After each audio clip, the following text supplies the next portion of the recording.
What were your first impressions about being out there today? Man, it's hot. It's a little bit more humid, so easier to cramp, but man, I'm blessed to be out here, man. I got no complaints at all. How was it different? Was there any? What did you sense was different about what you had been experienced to some other football practices before?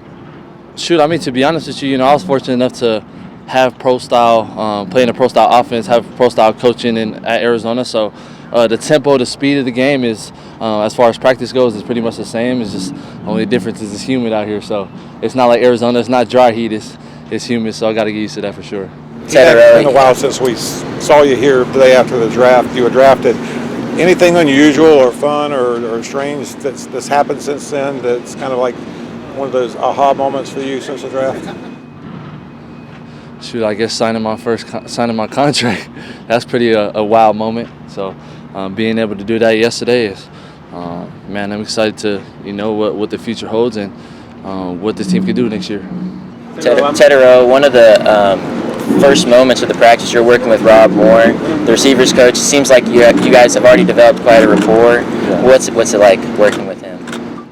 Shoot, I mean, it's incredible. Even though I was fortunate enough to get drafted in the first round, I was a high level talent in college, but even the best in the world need to get coaching, and this is what's really going to turn me. I feel like Coach Moore is going to really turn me from good to great. So being able to just be around him as much as possible, being able to hear from him, listen, and just gain as much wisdom and knowledge that he has for the game for me. So it's going to only elevate me. So be around him as much as possible. You mentioned that NFL skill set. When did you kind of have an idea that you were going to end up here? Not the Panthers, so you were going to end up in the NFL. Yeah, I think after my freshman year of college, after that season, I kind of realized, like, you know what, I got the potential, I got the talent to take it as far as possible. It's all about my mental. I got to put my head down and just grind, and that's what I did, and, God willing, I'm here now, so I'm blessed. And what about your skill set specifically do you feel carries over really well? Obviously, you had great success at Arizona. What do you think about that skill set's going to make for an easy transition for you? Shoot, to be honest with you, God has blessed me with a bunch of gifts and talents, but, I was fortunate enough in college to stay healthy.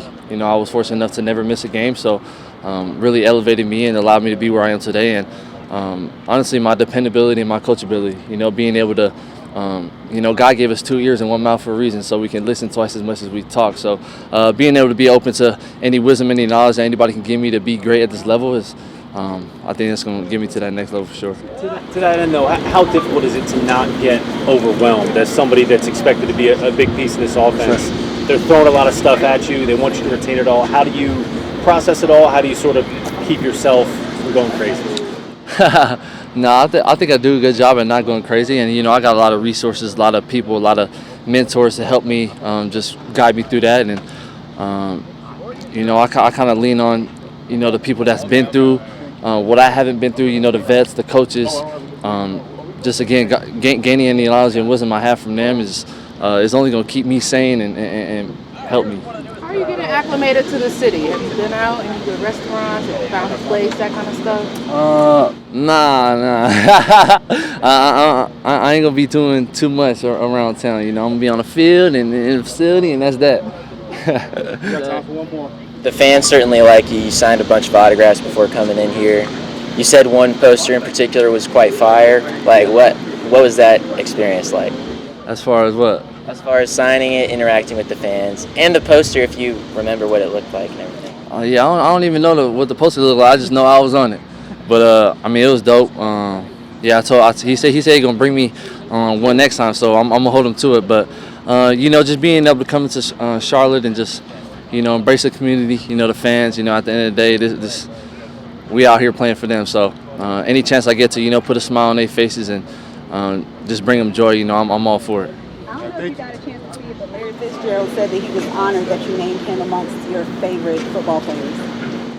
No, I saw that. Me and Larry, I've talked to him a few times. We have a good relationship, and I'm sure throughout this whole process and throughout my time in the league, he's going to be the guy that I can call for anything. A guy that I can lean on just for some wisdom, some knowledge. So Larry, if you're watching this, expect a phone call.